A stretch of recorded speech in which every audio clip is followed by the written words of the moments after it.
अगर आप एक नौकरी पेशा हैं, आपका पीएफ कटता है तो ये खबर आपके लिए बहुत महत्वपूर्ण है, क्योंकि पीएफ के कुछ नियमों में बहुत बड़ा बदलाव किया गया है।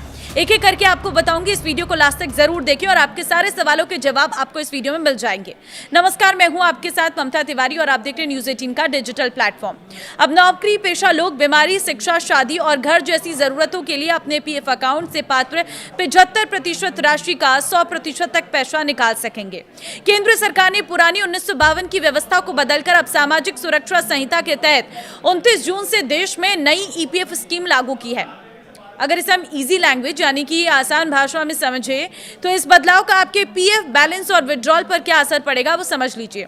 देखिए, पहला सवाल यह है कि सरकार ने पीएफ से जुड़ा कौन सा नया नियम लागू किया है, तो उसका जवाब यह है कि केंद्र सरकार पुरानी ईपीएफ स्कीम 1952 की जगह अब ईपीएफ स्कीम 2026 को नोटिफाई कर दिया है। इसके तहत पीएफ सब्सक्राइबर्स के लिए आंशिक निकासी की शर्तों में बदलाव किए गए हैं।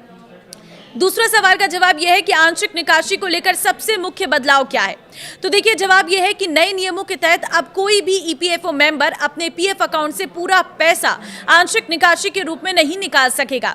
अब ग्राहकों को अपने पीएफ अकाउंट में कुल एलिजिबल मेंबर बैलेंस का कम से कम 25% हिस्सा पीएफ अकाउंट में रखना होगा।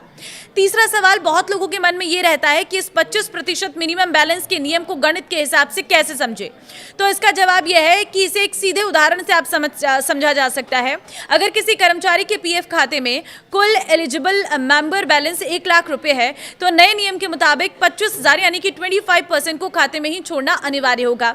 इस राशि को निकालने की अनुमति नहीं होगी। इसके बाद जो शेष 75,000 यानी कि 75% बचेगा उसे ही निकाल सकेंगे। अब चौथा सवाल यह भी रहता है कि क्या ये मिनिमम बैलेंस का नियम सिर्फ कर्मचारी के हिस्से पर लागू होगा या एम्प्लॉयर के हिस्से पर भी, तो जवाब ये है कि ये नियम दोनों पर समान रूप से लागू होगा। योजना की परिभाषा के अनुसार एलिजिबल मेंबर बैलेंस की गणना कर्मचारी और नियोक्ता दोनों के योगदान को मिलाकर की जाती है। दोनों ही फंड्स के कुल योग में 25% की अनिवार्य कटौती के करने के बाद बची हुई राशि की निकासी के योग्य मानी जाएगी। अब सवाल ये भी रहता है कि नई स्कीम के तहत किन जरूरी कामों के लिए पीएफ से आंशिक निकासी की जा सकती है, तो जवाब यह है कि ईपीएफ स्कीम 2026 में सदस्यों को कोई जरूरतों के लिए आंशिक निकासी की अनुमति दी गई है, जिसमें घर बनाने या खरीदने से जुड़े काम हैं। सदस्य घर या फ्लैट खरीदने, मकान निर्माण के लिए प्लॉट खरीदने, नया घर बनवाने, होम लोन के रिपेयर और मकान की मरम्मत या सुधार के लिए पैसा निकाल सकते हैं। इसके अलावा बीमारी, शिक्षा, शादी जैसी जरूरतों के लिए भी पैसा निकाला जा सकेगा। छठा सवाल ये रहता है कि अगर किसी कर्मचारी ने 12 महीने यानी कि 1 साल की नौकरी भी पूरी नहीं की है, तो क्या वो ये पैसे निकाल सकता है, तो जवाब ये है कि हाँ, संशोधित नियमों में इस स्थिति के लिए भी विशेष प्रावधान किया गया है। यदि कोई कर्मचारी 12 महीने से कम की सेवा के बाद नौकरी छोड़ देता है, तो वो भी निर्देशित शर्तों और नियमों के अधीन अपने पीएफ खाते से आंशिक निकासी का दावा कर सकता है। पहले के मुकाबले इसमें नियमों को थोड़ा ज्यादा फ्लेक्सिबल बना दिया गया है।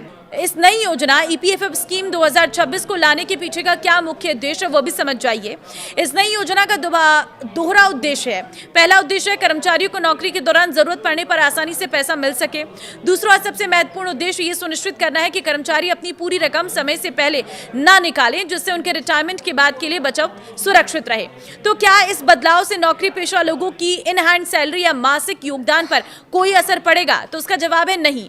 इस बदलाव का आपकी हर महीने कटने वाली पीएफ की राशि या इन हैंड सैलरी पर कोई सीधा असर नहीं पड़ेगा। आपके वेतन से पीएफ का योगदान पहले की तरह जारी रहेगा। यह नया नियम केवल उन स्थिति में प्रभावी होता है जब आप अपने जमा फंड से एडवांस या आंशिक रूप से पैसा निकालने के लिए आवेदन करते हैं।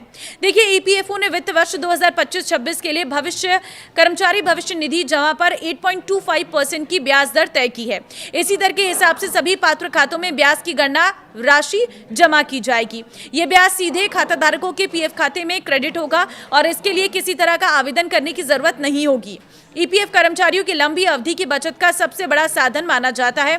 हर महीने कर्मचारी और नियोक्ता दोनों की ओर से पीएफ खाते में अंशदान जमा होता है, जिस पर ईपीएफओ हर साल ब्याज देता है। ब्याज जुड़ने से कर्मचारियों के रिटायरमेंट बचत में अच्छी बढ़ोतरी होती है और भविष्य के लिए मजबूत वित्तीय सुरक्षा मिलती है। अगर अगले 15 दिनों में आपके खाते में ब्याज नहीं मिलता है तो घबराने की जरूरत नहीं है। ईपीएफओ चरणबद्ध तरीके से सभी सक्रिय खातों में ब्याज जमा करेगा, इसलिए अपडेट में थोड़ा समय लग सकता है। ब्याज जमा होने के बाद कर्मचारी कई तरीकों से अपना पीएफ बैलेंस चेक कर सकते हैं। ईपीएफओ की आधिकारिक वेबसाइट पर भी उपलब्ध रहेगा पासबुक सेवा। उमंग ऐप से भी कर सकते हैं, मिस कॉल या फिर एसएमएस के जरिए भी कर सकते हैं। खाते का अपडेट बैलेंस चेक किया जा सकता है। हालांकि ब्याज सभी खातों में एक साथ नहीं पहुंचेगा, इसलिए कुछ खातों में अपडेट दिखने में कुछ दिन लग सकते हैं। तो यह है ईपीएफओ के कुछ बदलाव जो आपने सभी लोगों के साथ शेयर कर देना, क्योंकि हर नौकरी पेशा को ये बदलाव पता होने चाहिए। नमस्कार।